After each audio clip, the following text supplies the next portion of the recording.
Hey, welcome to the Ready to Lose podcast, where we look at what's going on in our brains to create the health and weight loss that we want.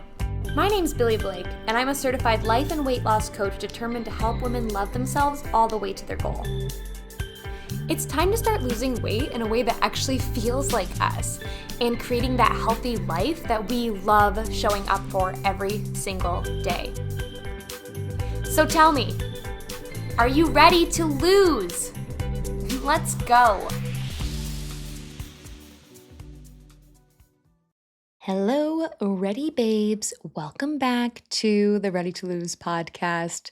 Today we are talking about one of my favorite topics ever. One of my favorite tools that we use in Ready to Lose because of its impact on my own weight loss journey. And it has impacted so many of my clients' journeys as well, because this habit allows you to lose weight in a way that doesn't feel restrictive if you use it the right way. It also really helps you change those habits that always get in your way, right? Like emotional eating, mindless eating, because it just tastes good, because it's what I always do, the people pleasing behind it, right? This is what other people want me to do. This tool helps you break those habits and build new ones. It's really where all your power comes from with food, and that is your ability to make a plan and follow it. All of your power with food, with weight loss, with your goals, with your results comes from your ability to make a plan, from making a decision ahead of time. So why this is so impactful? I always like to explain this with planning because a lot of us are used to meal plans, like diet plans, plans we bought from someone we follow on Instagram, or we got from even a dietitian or nutritionist, or maybe we just downloaded on Pinterest. That was me. I would always be downloading from Pinterest or free meal plans from people. And this is very different than that. The point of planning, if you do it right, is to make decisions that you can follow through with that also get you closer to your goal. Okay. So there's two parts of your brains. I always like to explain this, why we do it. Okay, it's not just to lose weight. Yes, that's what we're doing, but there's more to it. There's more brain science behind it, habit science behind it. So there's two parts of your brain that we talk about all the time with food. There is the planning part of your brain. This is the part of your brain that can come up with a roadmap to get to your goals. It can visualize what you want to do, where you want to go, what you want to become. It's the part of your brain that makes those decisions ahead of time. You are deciding now for your goals later, deciding ahead of time. Those higher level decisions, really. This is the part of our brain that really makes us different than any other living organism on the planet, is that we have this part of our brain that can think critically, can problem solve, can continue learning and help us evolve. This is the part of our brain that is now helping us evolve and get to that next level. That could be, the humans of the past who are creating new inventions or, doing different things in space and all of that. Yes. And it's also the part of our brain that helps us lose weight if we want to.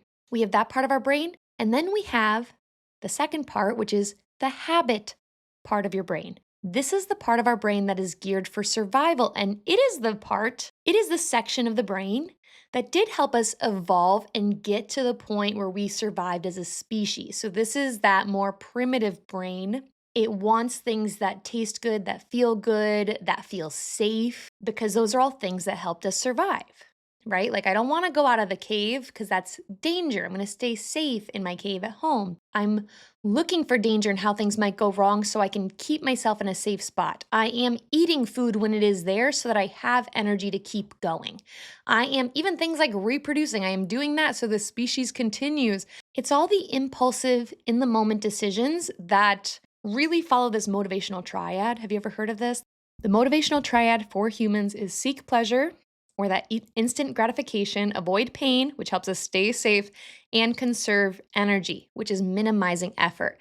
And yes, all of those things helped us survive in the past when we were in more danger, when there were scary things outside of the cave, when we did have to conserve our energy to be doing the hunting the food, traveling with our group, whatever it was. But now we don't need that. Okay, so that part of your brain that did help us survive is now the part of our brain that is keeping us from thriving. It does help you survive, right?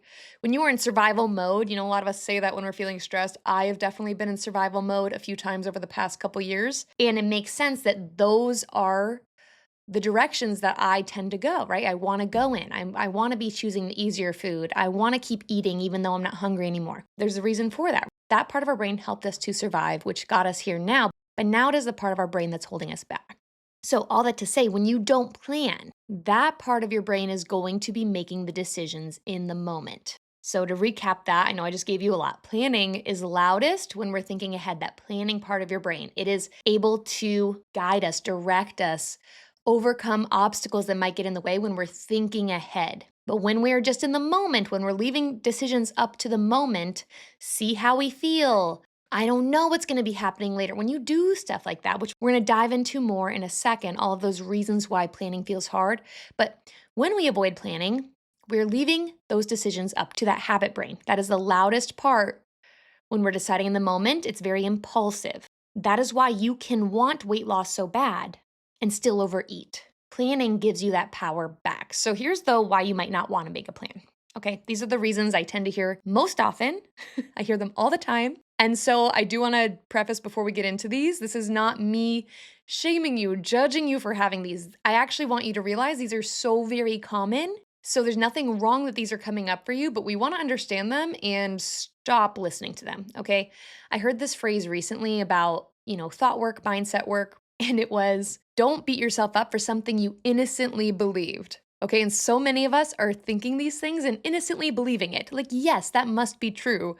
So of course you don't make a plan. Of course you're feeling stuck with your weight right now, but that's why we want to get into them so that we can stop believing them, take our power back, and see some progress, right?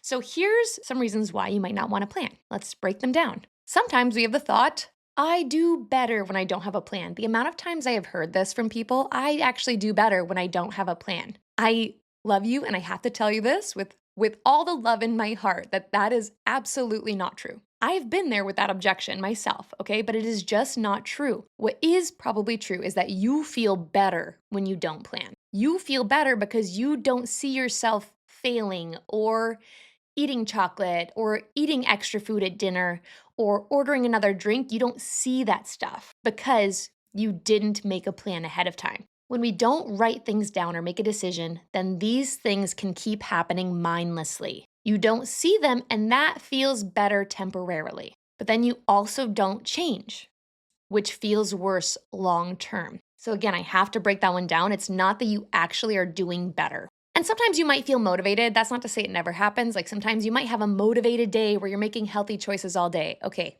And you didn't have a plan. But overall, we tend to just feel better because we're not seeing the contrast between what we say we want to do and then what we're actually doing or the habits that are currently coming up. That is one of my favorite things about planning once I got past that objection myself, is that I could actually see what I was doing with food. Making a plan, it's again very different than those past meal plans you've downloaded. It's not about doing it perfectly. It's seeing like, here's what I thought would be a great plan today, and instead I did this. I wonder why that happened. Oh, I didn't even realize I did that. I didn't realize how many times I got an urge to go check out the candy bowl at work or check out the break room. I didn't even realize I was doing that before. And that's why that feels better. The second reason you might not want to plan is that you don't know what you'll want to eat. This one sounds very reasonable, very justified, right?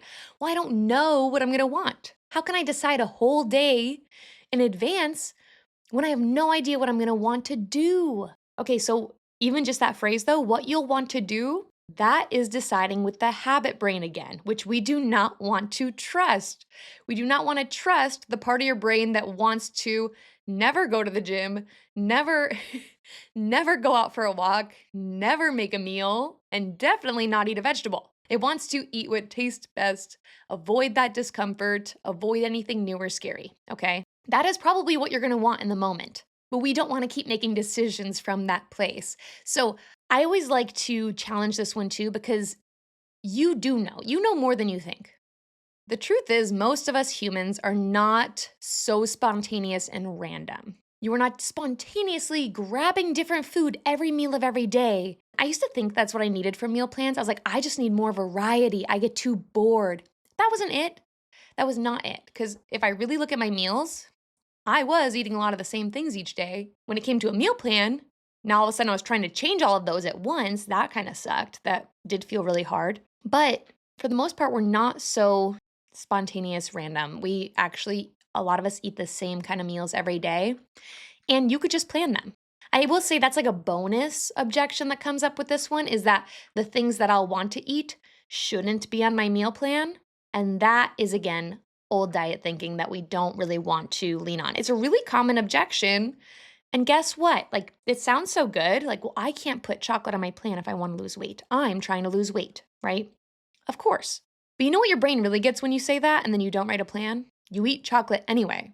So it's just another justification or excuse your brain's going to use to avoid doing something different.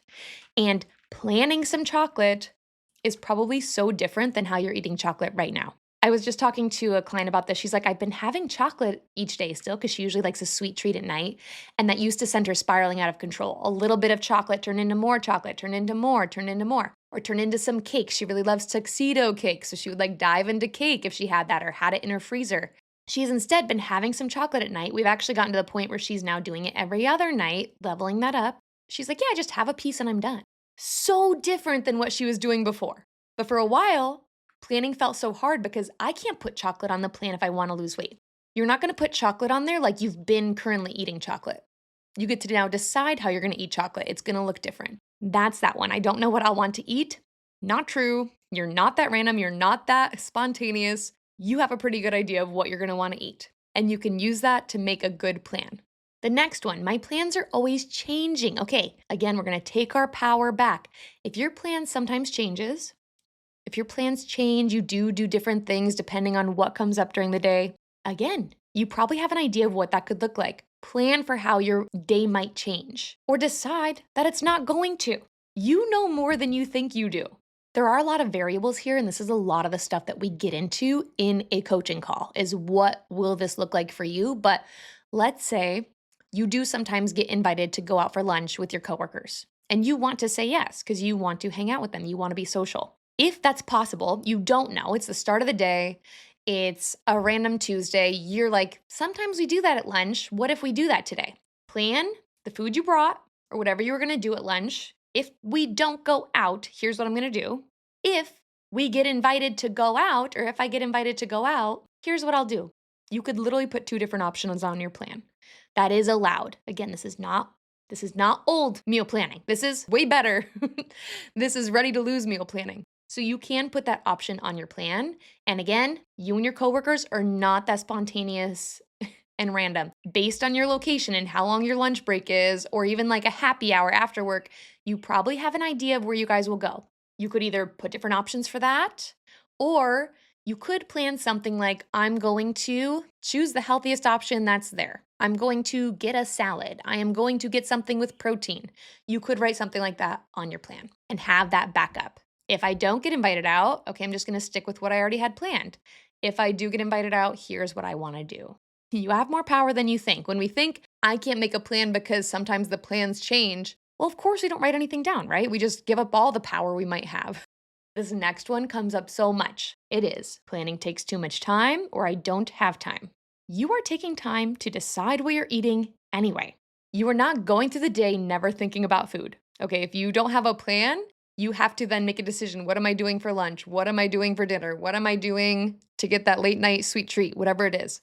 Have you ever gotten to dinner time? Okay, let's say you didn't plan. You get to dinner and then you don't know what you were planning to do, right? You didn't decide. So you spend 20 to 30 minutes debating with your partner about what you want to make, or if you should get takeout, or what sounds good to each of you. And then you get kind of like hangry and frustrated at this point. You're like, we just need to eat something. And then you end up ordering takeout or heating up something random from the freezer. Or maybe for you, it's lunchtime and you spend all this time debating about what you should or shouldn't eat. So you just alternate between staring at the fridge or staring at the pantry, thinking about what's close by. Should you go out? Like, so much time. You are spending time deciding anyway. You are spending a lot of time thinking about food and trying to make decisions each and every day, trying to decide at each meal what you're going to make at each meal. Like, that is so much time. That is so much time that you are spending on food, thinking about food, deciding about food when you don't plan ahead of time. And at the start, planning does take time.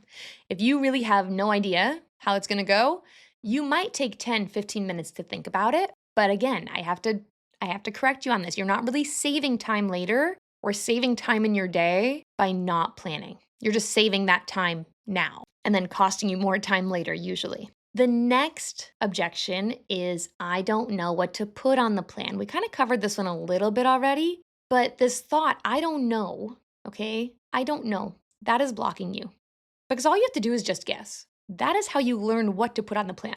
You know so much more than you think you do. You know the meals you typically reach for. You know what you have in your fridge, or you could figure it out what you have in your fridge. You could get up and go look, see what's in there. Again, you're spending a lot of time thinking about food and really not knowing what you have available. If that's your objection, like, I don't know what I even have, that's coming up when you do have to eat. You're not saving yourself that decision by not doing it in the morning. It's just happening later, maybe when you feel like you have less time, or you're also, again, leaning on that habit brain to make that decision for you. If you have any of these objections, I just want to challenge them a little bit for you and give you your power back. None of those things have ever kept a ready to lose client from learning how to plan and lose weight with that plan, because your power does come from planning. And not just with food, it comes from planning out your workouts, planning how you're going to drink more water today, deciding, like committing to how much water you want to drink today, or planning how you're going to listen to your hunger cues today. Your power comes from this ability to plan ahead of time if you take the time to do it. If you can learn from these plans and your wins and your fails and not beat yourself up for it, if you commit to doing that, you will change your eating habits and then lose weight or reach whatever other health goals you want. I want to explain it this way too, okay? Really putting that contrast between planning part of your brain, habit part of your brain. Let's say you're a mom with a toddler. You, as the mom, as the adult, can see things clearly, maybe a little better than a child can, right? So maybe you go to the grocery store and you're doing your shopping and you know that you guys have lunch coming up after this morning grocery run. You know what you've planned for lunch in the grocery store.